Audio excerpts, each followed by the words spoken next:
जब प्रधानमंत्री के रूप में 2014 में नरेंद्र मोदी जी देश के प्रधानमंत्री बनते हैं, आपने देखा होगा प्रधानमंत्री बनते ही मोदी जी ने सबसे पहला काम किया गरीबों का खाता खुलवाने का, जनधन अकाउंट खोलने का। प्रधानमंत्री मोदी जी ने दूसरा कार्य किया हर घर को शौचालय उपलब्ध कराने का, स्वच्छ भारत मिशन में 2 अक्टूबर 2014 में प्रारंभ किया। तीसरा कदम उठाया गरीबी रेखा के नीचे जीवन यापन करने वाले परिवार को एक एक आवास उपलब्ध कराएंगे। चौथा काम किया हर गरीब के घर में रसोई गैस का सिलेंडर पहुंचाने का। पांचवा काम किया हर गरीब को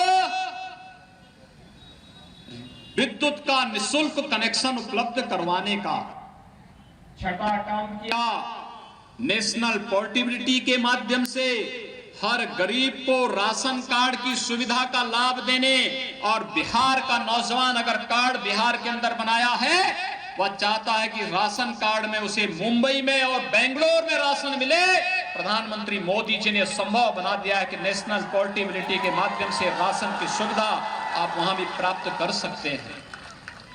मोदी जी ने एक काम और किया, आयुष्मान भारत में हर गरीब को 5 लाख रुपए सालाना स्वास्थ्य बीमा का कवर देने का कार्य भी प्रधानमंत्री मोदी जी ने किया। और प्रधानमंत्री मोदी जी ने हर किसान को 6,000 रुपए सालाना देने का कार्य भी अगर किसी ने क्या, प्रधानमंत्री मोदी जी ने प्रधानमंत्री किसान सम्मान निधि में दिया।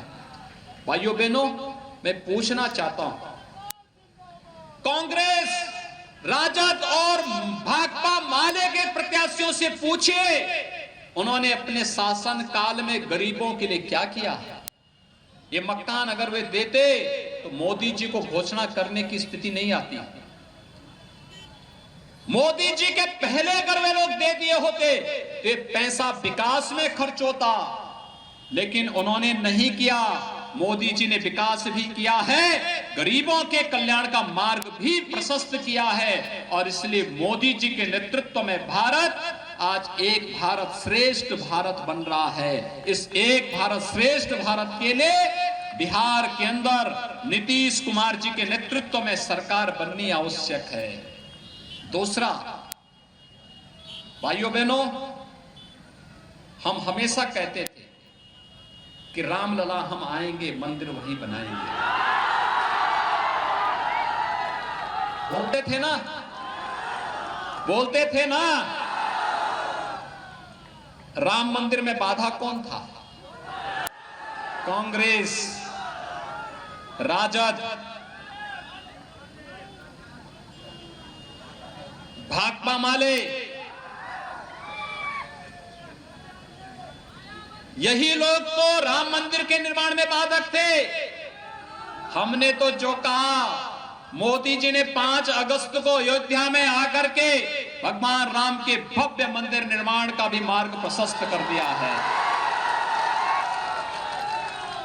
हमने देश के लिए जो वायदा किया था कि कश्मीर में पाकिस्तान परस्त आतंकवाद को पाकिस्तान के अंदर घुस करके मारेंगे और अयोध्या में राम मंदिर का निर्माण कराएंगे, हमने तो कर दिया है। हमने जो कहा वो कर दिया है। भाइयों बहनों, हमने विकास भी कराया है, आस्था का सम्मान भी किया है, और बीमारी से देश की 135 करोड़ जनता को बचाने का भी काम किया है। लेकिन कांग्रेस में, आपने कांग्रेस के एक नेता का बयान पढ़ा होगा अभी, कांग्रेस के एक नेता का बयान आपने पढ़ा होगा अभी, वो पाकिस्तान की तारीफ कर रहे थे। क्या पाकिस्तान की तारीफ होनी चाहिए क्या? मैं पूछना चाहता हूं, क्या पाकिस्तान की तारीफ होनी चाहिए? पाकिस्तान आपका हितैषी है? फिर कांग्रेस के नेता पाकिस्तान के पक्ष में क्यों बोल रहे हैं?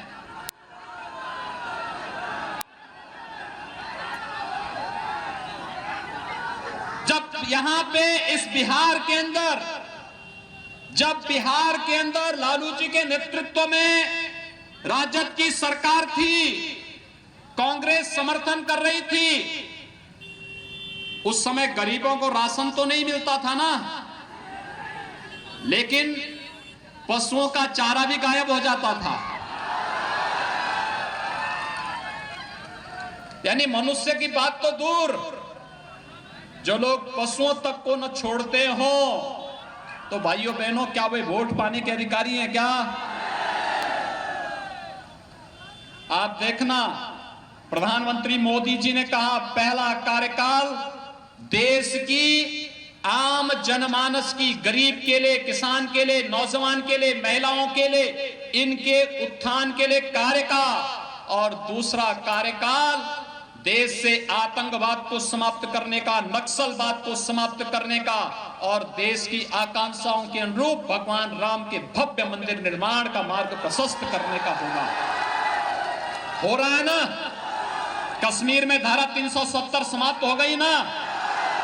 अब कश्मीर में हमारे जवानों के ऊपर कोई पाकिस्तान प्रस्त आतंकवादी हमला करने का दुस्साहस नहीं कर सकता है,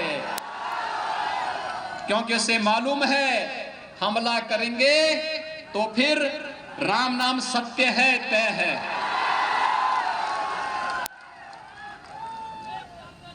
ये भी तय है ना। तो भाइयों बहनों, अब वोट पे अधिकार किसका है? आप इतनी भारी संख्या में हैं। देखिए, मैं सच बताऊं, जब मैं आज सुबह लखनऊ से चला था, मुझे वहां पे एक सज्जन ने पूछा कि कितनी भीड़ होगी। मैंने कहा यार देखो, कोरोना कालखंड है, 2000-2500 की भीड़ रहेगी। यहां पे मैं देख रहा हूं 25-30 हजार की भीड़ आ गई है।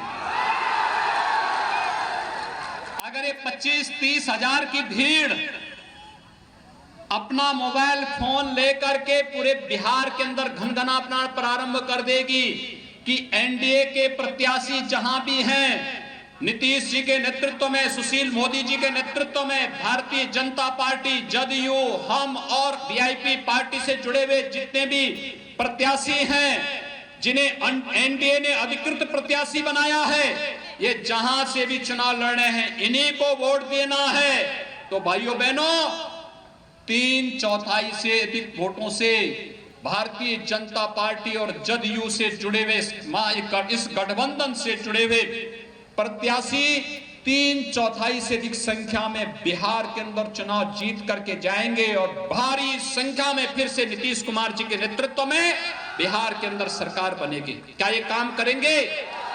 तैयार हैं? दीपक जी ने जो बात कही, क्या उसके लिए तैयार हैं? तो जरूर आप सबसे मेरी अपील है, हमें अब इस अरवल की धरती पर, जहानाबाद की धरती पर किसी भी प्रकार के नरसंहार को अनुमति नहीं देनी है। किसी प्रकार की अराजकता को जन्म नहीं देने देना है।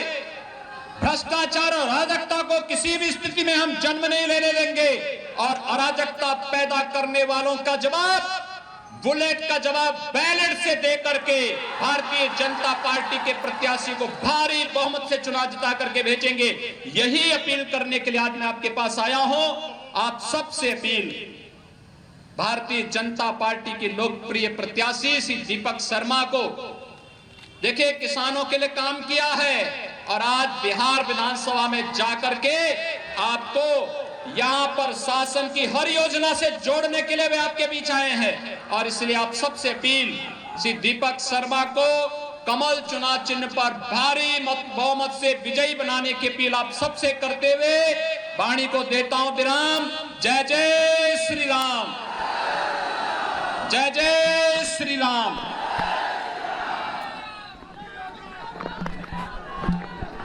तो यूपी के मुख्यमंत्री योगी आदित्यनाथ आज बिहार में कई रैलियों को संबोधित कर रहे। बिहार के अरवल से इस वक्त कई बड़ी बातें उन्होंने कही। उन्होंने कहा कि केंद्र सरकार बिहार के साथ हमेशा खड़ी है और बिहार के विकास के लिए केंद्र सरकार प्रतिबद्ध है। ऐसे में नीतीश सरकार ही दोबारा बिहार को विकास के रास्ते पर और आगे बढ़ा सकती है। इसके अलावा उन्होंने कई अहम बातों का भी जिक्र किया। उन्होंने कहा कि पाकिस्तान